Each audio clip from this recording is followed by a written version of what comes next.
में चंबल नदी उफान पर है। खतरे के निशान से ऊपर पहुंचा है जलस्तर। मंडरायल करणपुर क्षेत्र में चंबल नदी का जलस्तर पहुंचा है 165.35 मीटर।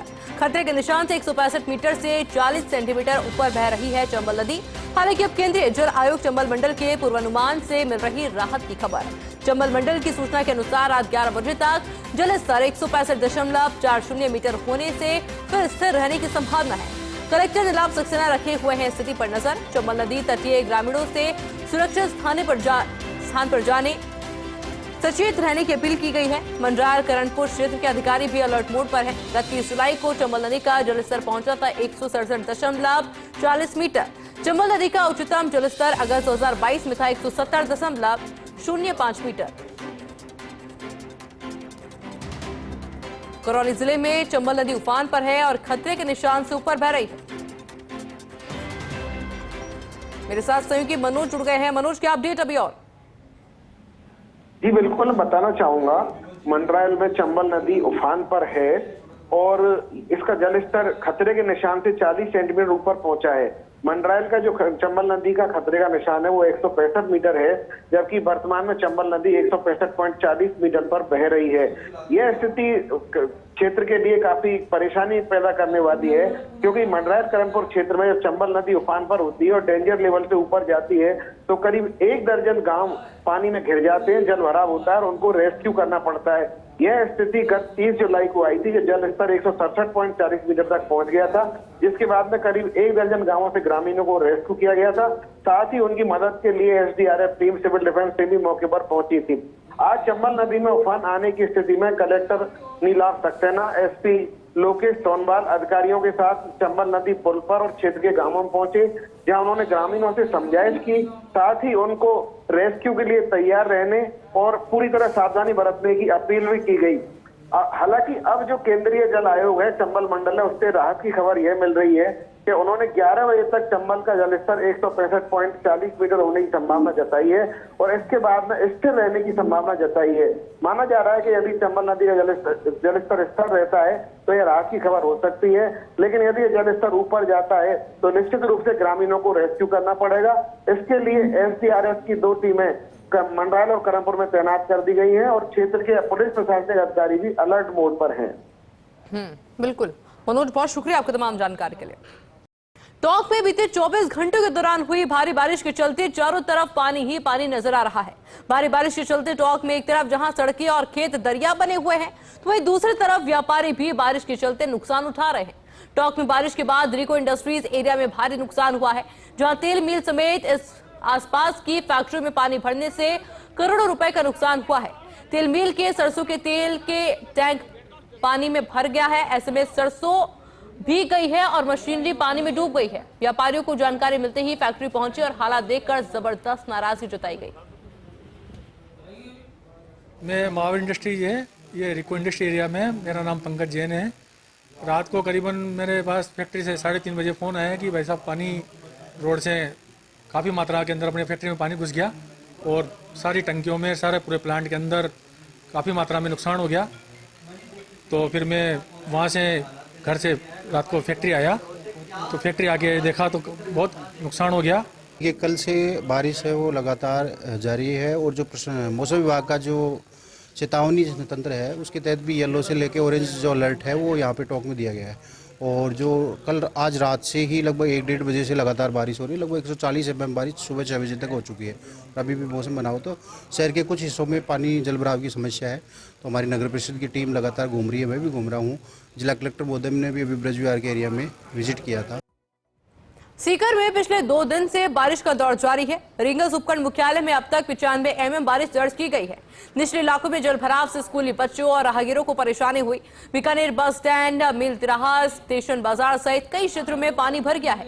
वहीं ग्रामीण इलाकों में खेतों में पानी भरने से ग्वार बाजरे की फसलें चौपट हो गई है। बारिश ने किसानों की चिंता बढ़ा दी है। किसानों ने सरकार से फसल खराबे का सर्वे करवाकर मुआवजा देने की मांग की। बाराकी के इलवाड़ा से खबर है, जहां करीब 32 घंटे बाद स्टेट हाईवे 23 पर स्थित भैंसासुर पुलिया का उफान कम हुआ है। हालांकि अभी भी 1.5 फीट की निचली पुलिया पर चादर चल रही है। जोखिम लेकर वाहन चालक कर रहे हैं भैंसासुर पुलिया पार। 2 दिन बाद घर पहुंचेंगे सैकड़ों राहगीर। लापरवाही कहीं भारी न पड़ जाए, वाहन चालकों को केलवड़ा पुलिस लगातार इसको लेकर राहगीरों से समझाइश के लिए भी जुटी हुई है।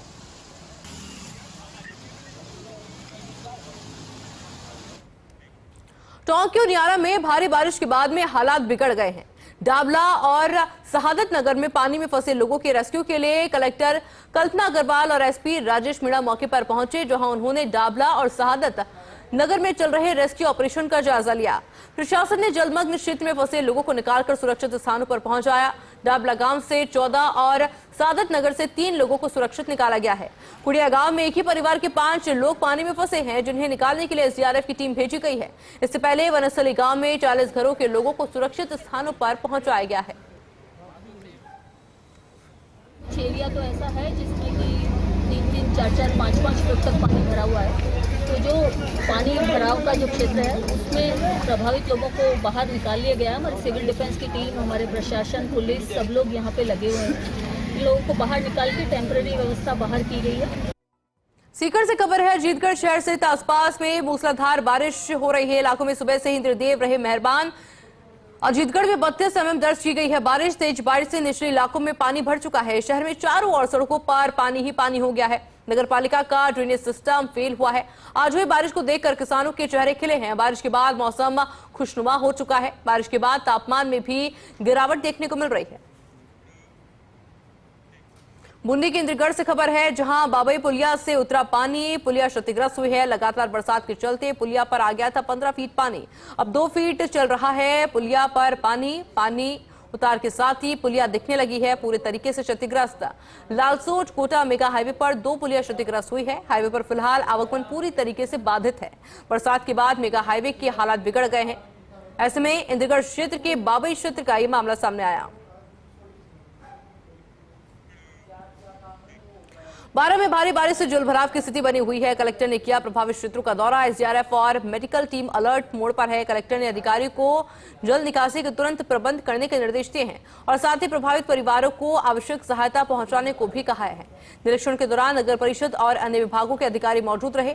कलेक्टर ने अधिकारियों को जल निकासी के तुरंत प्रबंध करने के निर्देश दिए हैं। SDRF, civil defence, medical team और पुलिस प्रशासन लगातार सतर्क है।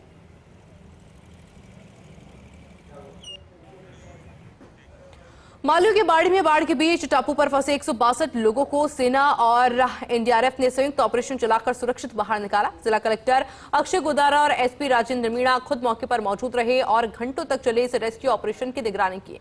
लगातार 2 दिन की भारी बारिश के बाद बूंदी जिले में नदी नाले उफान पर हैं।